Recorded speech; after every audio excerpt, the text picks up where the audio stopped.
नमस्कार, आप देख रहे हैं जौनपुर टुडे। मैं हूं शुभम अग्रहरी। शहतूत उत्तर प्रदेश से एक और एनकाउंटर की बड़ी खबर सामने आई है। जी हां, यह एनकाउंटर प्रदेश की राजधानी लखनऊ से सामने आया है। आपको बता दें कि इस एनकाउंटर में पुलिस के द्वारा एक दुष्कर्म के आरोपी को मार गिराया गया है। यहाँ बीते मंगलवार को लखनऊ के मलिहाबाद से एक दुष्कर्म का घटना सामने आया था। बताया जा रहा है कि बनारस से एक युवती इंटरव्यू देकर लखनऊ आई थी, जो अयोध्या की रहने वाली थी। लखनऊ पहुंचकर उस युवती के द्वारा ऑटो किया गया जहां पर वो रहती थी, वहां पर जाने के लिए। लिहाजा एक ऑटो में वो बैठती है और उसी ऑटो संचालक के द्वारा उसके साथ दुष्कर्म किया जाता है और उसका हत्या कर दिया जाता है। इसके बाद पुलिस के द्वारा लगातार छानबीन की जाती है, उस आरोपी को खोजने का प्रयास किया जाता है और इसी बीच सीसीटीवी कैमरे भी खंगाले जाते हैं, जिसमें उसके नाम की और उसके चेहरे की पुष्टि हो जाती है। उसी चेहरे के हिसाब से उस ऑटो वाले युवक को खोजने का प्रयास पुलिस के द्वारा किया जाता है और जब वह युवक पुलिस को मिलता है तो उसका एनकाउंटर कर दिया जाता है।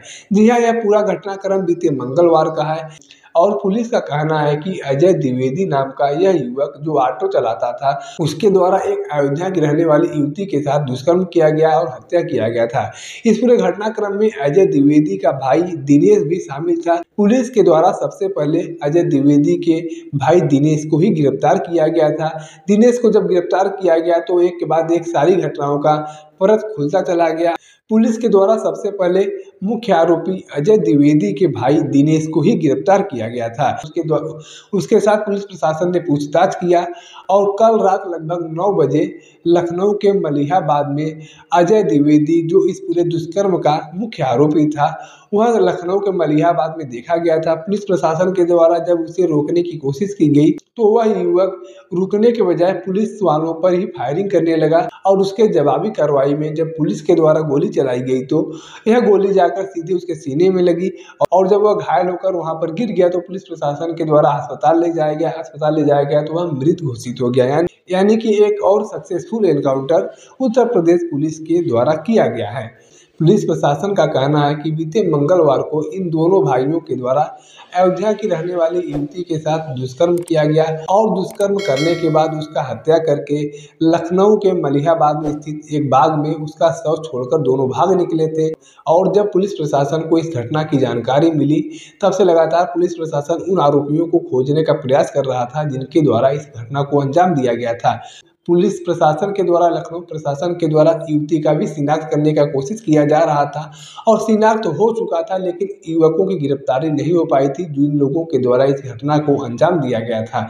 लेकिन कल जब शुक्रवार को सबसे पहले मुख्य आरोपी के भाई दिनेश को गिरफ्तार किया गया, उसके बाद रात के लगभग 9 बजे के आसपास पुलिस के द्वारा मुख्य आरोपी अजय द्विवेदी को भी एनकाउंटर में मार गिराया गया।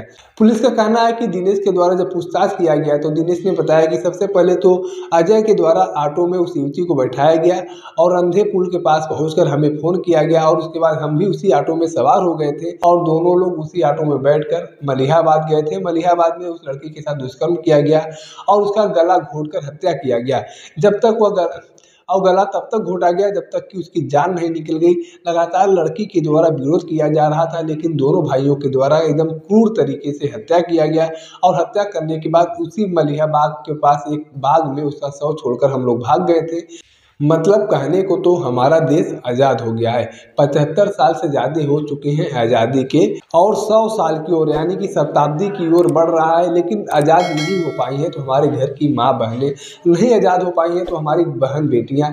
आज भी वह रात के अंधेरे में अगर कहीं आती जाती हैं तो उन्हें डर लगता है।